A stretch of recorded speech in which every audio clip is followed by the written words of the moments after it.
let's be honest, I've been a political propagandist in what we might call a wide range of publications for 40 years.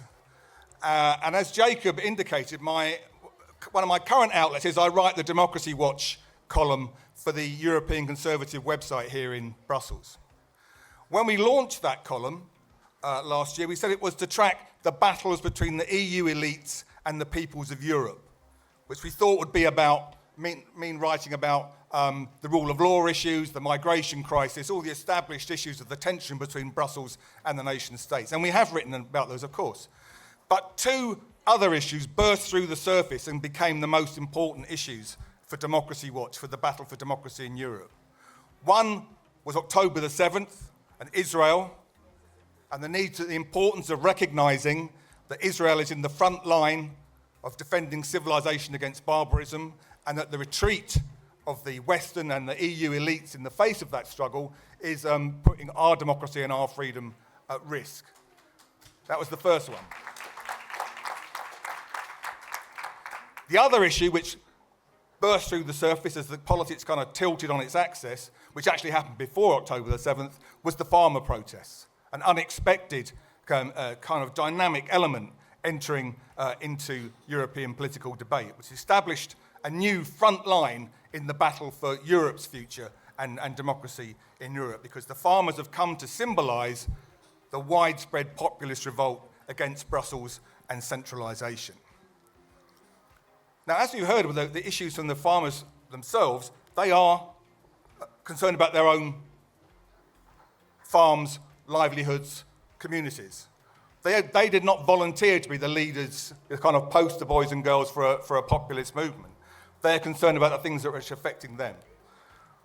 The Green Deal here in the EU, when you sift through all the high-minded rhetoric of it, basically comes down to there being less land to farm, fewer farms, especially fewer family farms, less food being produced in Europe at higher costs for farmers. An act of absolutely huge political betrayal at the expense of farmers of Europe, who were told after the Second World War their job was to feed the continent and make sure there was never hunger in Europe again. Industrialise, use every fertiliser, use every new method of farming you can find to raise farming productivity. And now those same farmers are told, if you carry on like that, we're going to close your farms. An act of absolutely huge political betrayal that has rightly angered farmers right across the continent. But what has happened is that the anger that has prompted their protests has also come to embody the anger of millions of Europeans who support the farmers' process. At the beginning of this year here in Brussels, we've had some great days in Brussels. There might even have been one today where the farmers turn up with the tractor protests. They came to the European Parliament. While the European Commission and the European Council were meeting up the road to decide the future of Europe, European farmers came to protest outside the European Parliament. They were attacked with water cannon by the riot police in the usual fashion, and they set bonfires of tyres outside the European Parliament, cloaking that monstrous building in a kind of a cloud of smoke, a real bonfire of the vanities, if ever there was one. And the farmers have great banners. All banners made by normal people are far better than the banners produced by political professionals. They're always much more telling. And the banner that we loved at the European Conservative that stood out on that protest in Brussels was a huge one that said, "This is not the Europe we want."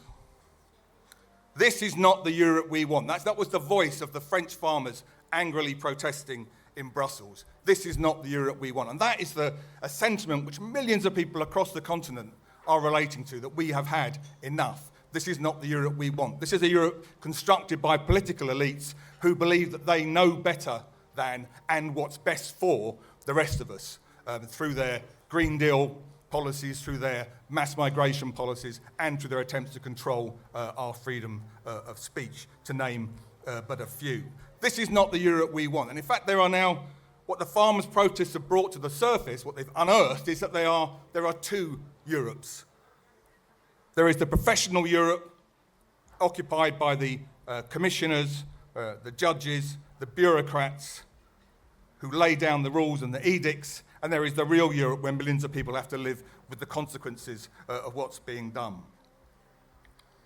I love the way that some of the protesting farmers captured the essence of that. A German farmers leader who said, the trouble is that agricultural policy is being produced in an unworldly urban bubble. That's where we are. Welcome to where we are. The unworldly urban bubble of Brussels that is producing policies which are having drastic consequences for the farming communities of Europe. Or a protesting Polish farmer who said that it was all very well for the EU to want to limit emissions and do something about climate change, but why are they picking on us, farmers? As he said, we're not the ones who fly to Davos on our private jets. And that kind of sentiment, I think, has captured the imagination of many Europeans who are angry and have had enough of those who do fly to Davos in their private jets and sit in luxury, issuing declarations about how the rest of us should cut our standards of living and our consumption in order to, quote, save the planet. So the farmers have really become the front line of a wider movement against those who are in favour of the centralisation of power in Brussels. And many, many Europeans recognise that a threat to farming is not only a threat to food, but a threat to a way of life, and a European way of life that we all hold very dear.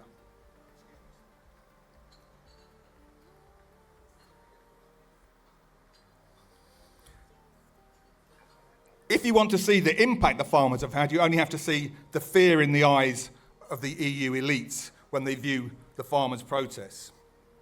When they talk about them as being far right, as being manipulated by extremists, as being outside the farming communities, the kind of bedrock of old-fashioned European civilization, are now somehow beyond the pale. They are far right, being manipulated by political extremists. You have a publication like the Financial Times, very pro-Brussels voice of business in Britain, talking about how the far right, they say, stokes the farmers' protests. Or the farmers, says the FT, are being egged on by the far right. Egged on, like they're a bunch of teenagers that need to be, encouraged in some... You think the farmers, who never get a day off, because cows and wheat don't take a day off either, have gone to Brussels and tried to set fire to the European Parliament because they've been egged on by some political extremist in his mum's back bedroom issuing extremist tweets or something.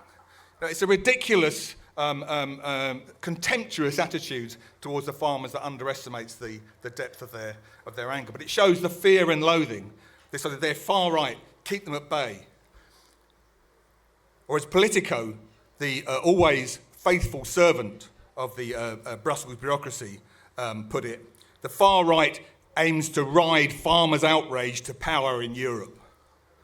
That's what they're really scared about, is the European elections and the anger they can feel boiling up around the farmers' issue. And somehow the far right is going to ride the farmers, and they're exploiting, by the far right they mean us, by the way, let's be clear about that, somehow exploiting the farmers. That somehow really the farmers are these kind of simple folk who are being manipulated by these smart political extremists. That's the kind of contemptuous note that's struck in all that. One, as I made the point before, one expert in Germany even made the point when the German farmers' protest started that really perhaps they should hang rainbow flags from their tractors on their protests, because that would help to keep the far right at bay.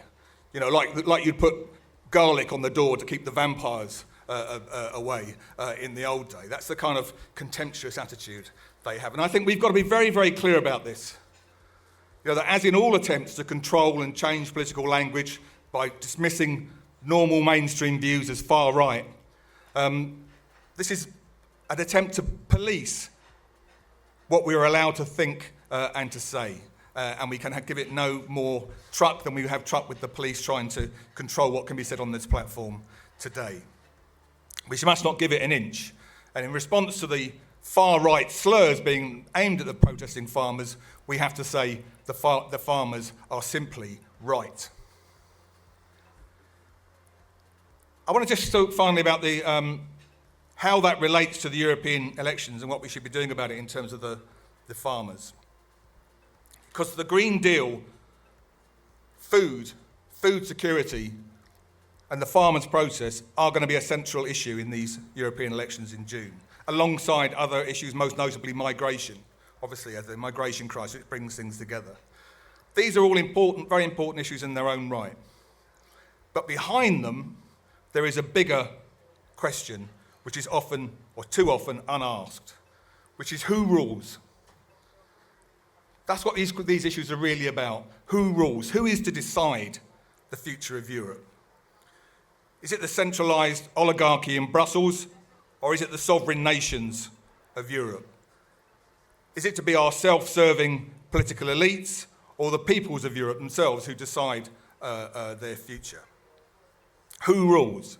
This really goes to the heart of what democracy means, because democracy doesn't mean, as we are led to believe these days, whatever suits the purposes of Brussels, so that proposing that you ban a political party in Germany, the second most popular party in Germany, can be proposed in the name of democracy, robbing millions of Germans the right to make their own democratic choice. It doesn't mean whatever they want it to mean. What democracy meant in its origins, in ancient Athens, was the marriage of the demos, the people, and kratos, power or control. What Brussels has been about for the last 70-odd years is about keeping those two things, the people and power, as separate as possible. We have the opportunity now to try and bring them a little closer together through a campaign around the European elections. And we need to see the farmers' protests in that context. In the tractor wars, we have to side unequivocally with the farmers. And we should ask every party that's putting itself up for election in June, whose side are you on in those wars? Are you on the side of Brussels or the farmers? And of course, all these political parties will say, oh no, we're the farmers' friends. The EPP now claims that they're the farmers' friends. We're all in favour of the farmers. They'll all pay lip service to it. But what it comes down to is this: are you in favour of the Green Deal or not?